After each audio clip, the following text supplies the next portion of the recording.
and put ourselves in positions just to understand the defensive coverage.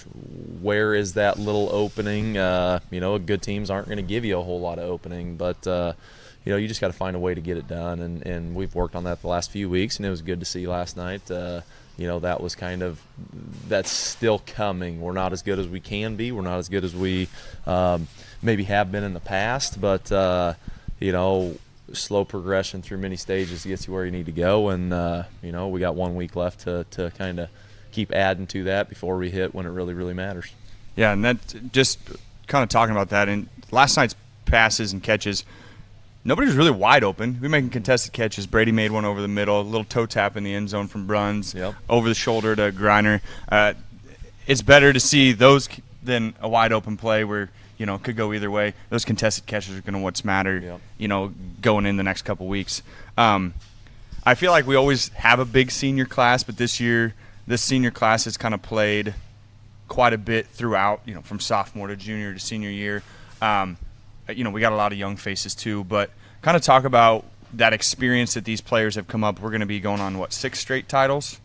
Or 5? 5. And so these players that have, played freshman, sophomore, all the way to now, kind of talk about what their experience brings to your leadership. Well, I think it's huge. I mean, the guys that they were learning from as freshmen were successful. Mm-hmm. And I think, success just breeds success. 5 straight district titles, that's great, but when the players are able to be a part of that and understand really what it takes to be successful, the hard work, the dedication, the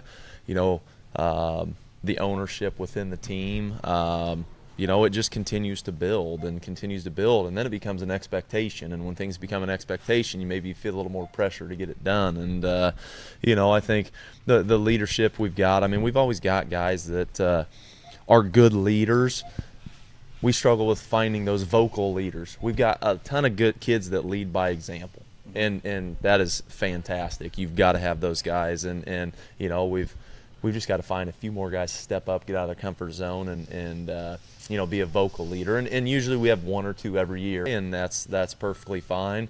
But that leadership is a huge deal. And when you're a youngster, and the older guys are setting the tone and the leadership and the dedication, you learn by natural selection. You don't have a choice. You got to follow this lead, and our guys do a good job. And I say it, whether it's school, whether it's sports, we've just got really good student athletes. Yeah. Not good as in just great at sports, just good individuals, and I think that goes a long ways. We dealt with some things at Colfax with them being a little dirty, a little cheap, doing all this and that, and our guys were getting upset, but they understand we've got more to lose than they do, and just staying the course. Don't retaliate. Stay the course. We'll get it taken care of, and but we just got really, really good kids that are effective in policing each other, and that leadership definitely goes a long ways. I think a big part of that, and I assume you would agree with this, is the way the community backs our student athletes here. The Sigourney Keota community, every sports, we play football and soccer and wrestling with Keota, but even if it's just Sigourney or just Keota, if your kid wants to play a sport, they have all of the support from top to bottom from every parent and every other athlete on the team. So you coming in to coach, your first 2 years was my junior and senior year. Mm-hmm.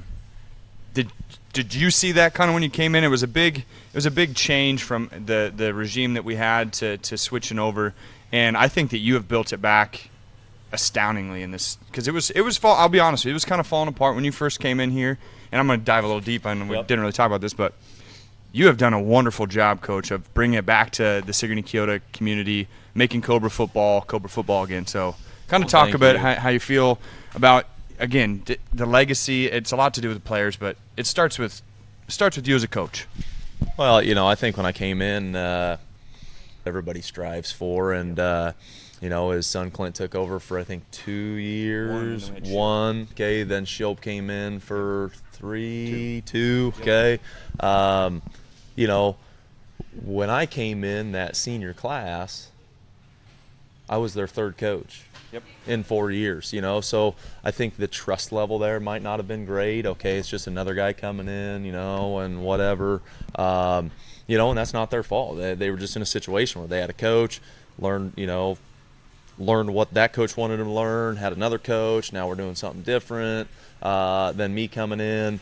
I think the one thing that helped was I had bodies surrounding me that when we decided to stay with the single wing, we were able to, at least I knew that was the identity of the team, and and Coach Shield had other things he wanted to try to do, and which is completely fine. But I think that helped me just when the fact that the identity was gonna continue to be the identity of SK, and I think from then on, I mean, it was they had those seniors had me for a year, and then your guys' group came up, a second coach, or would I have been your guys' third coach as well? Second. Yep. Okay, so that maybe not as big of a change, okay, one other coach, but I think just longevity and commitment and dedication, and that goes a long ways. You set the standard, kids understand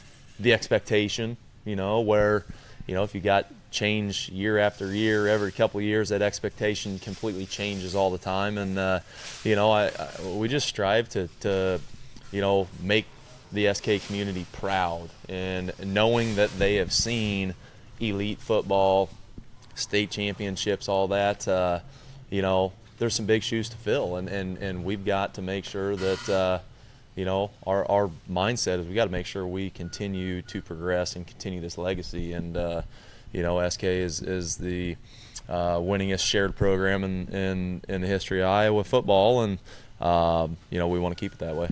Yeah. Again, thank you to Coach Jensen and really the supporting staff that some of them have been around since I was in high school. Even back more than that, and I think that's astounding to see nowadays in the turnaround. Let's talk a little bit more about this season. You guys got one more game left. Senior night against Eddyville, Blakesburg, Fremont. I'm going to break the news now. I'm not going to be able to announce again. I'm sad.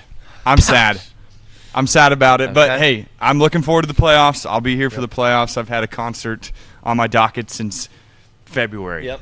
So, anyway, talk a little bit about senior night in Eddyville, Blakesburg. Eddie, you better be telling whoever fills in for you that it's a quiver of cobras. Yeah. Senior night, it's that night that's special, just, recognizing the seniors, all their achievements, all their dedication, I think it's a big night for those guys and the parents. We're going to, obviously recognize them before the game.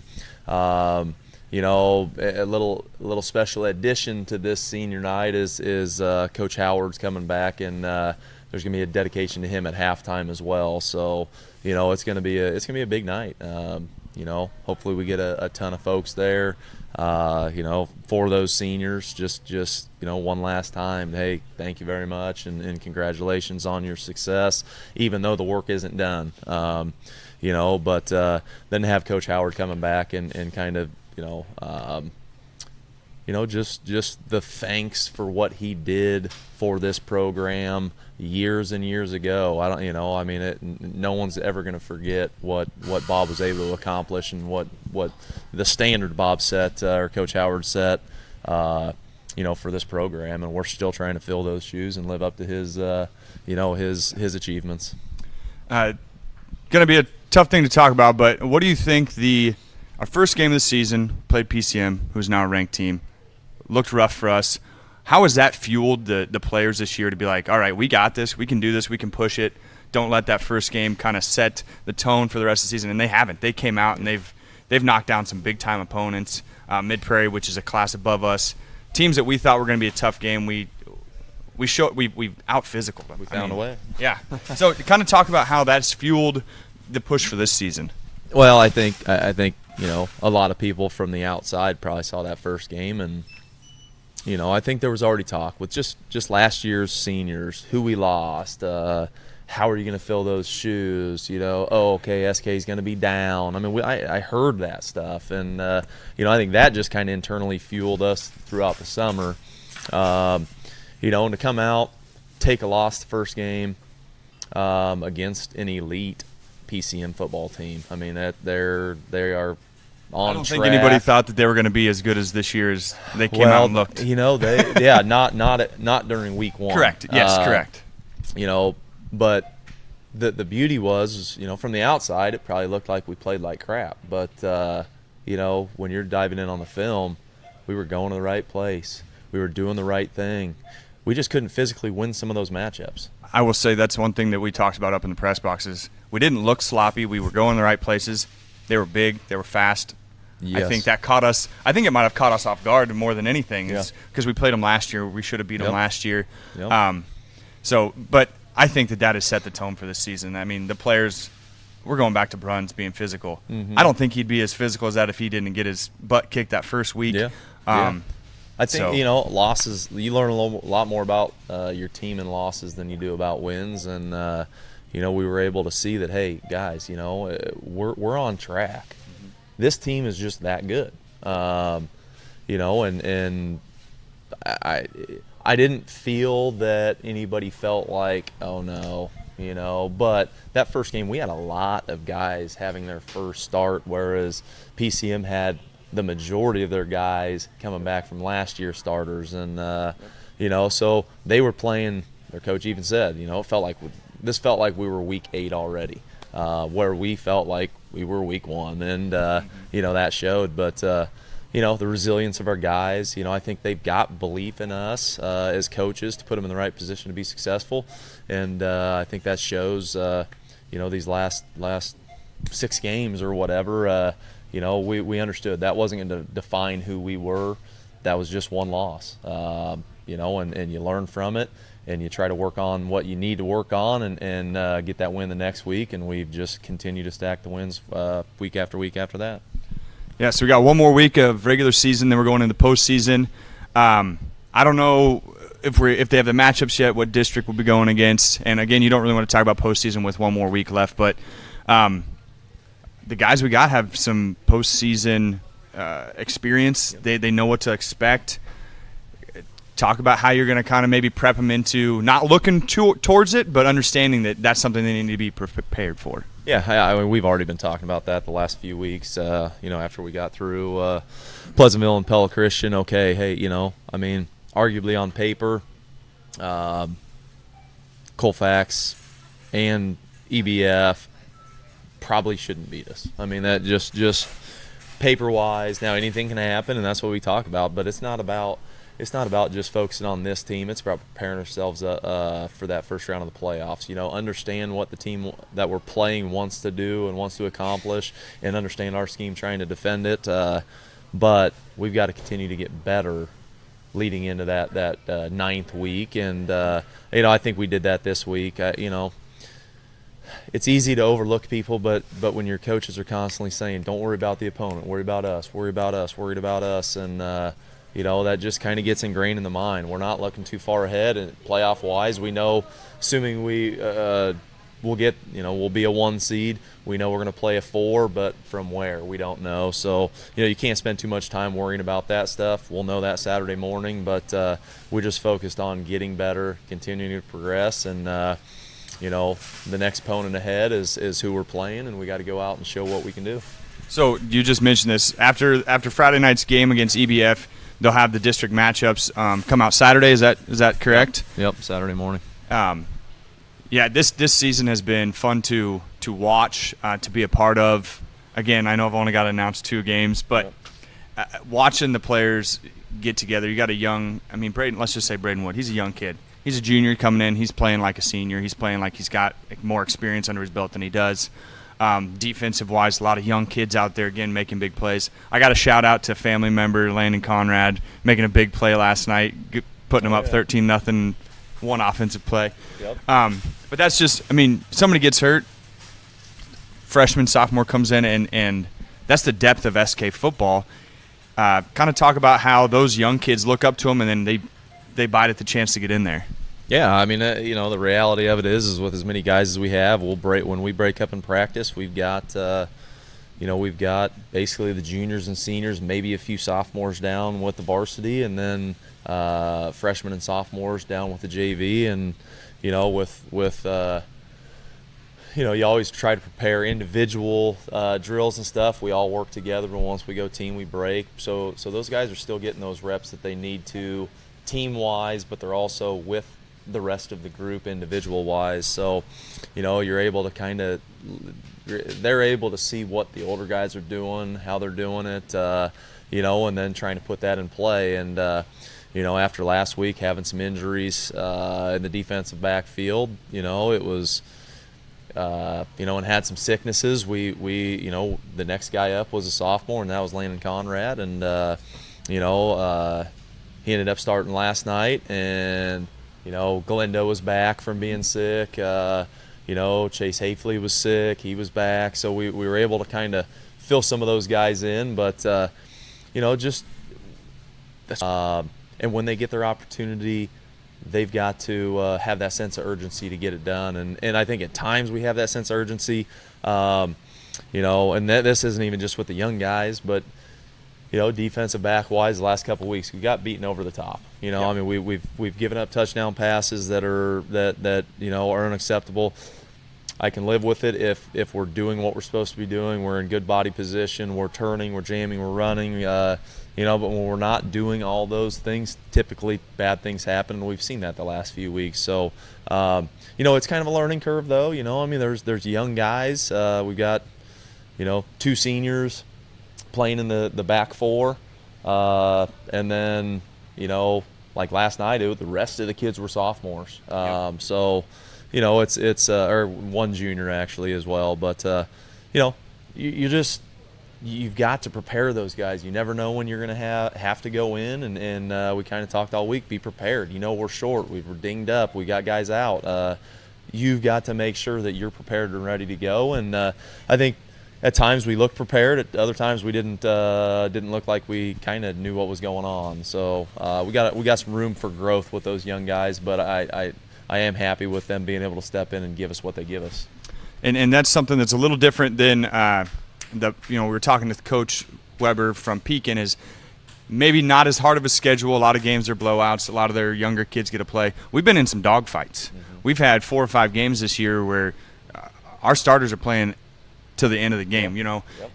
We've been lucky enough to have some of those games where our freshman, sophomore can come in the second half, which again helps us in the postseason. But some of those players don't get much opportunity to get in. So it's when they do get that opportunity to make the most of it, and it seems like they are. It seems like we're getting a big play. John Berg, young kid, big play when he gets a chance. Landon Conrad, big play when he gets a chance. Lou had a big touchdown last night. It's big for those younger kids, and that ties into what we were talking about earlier.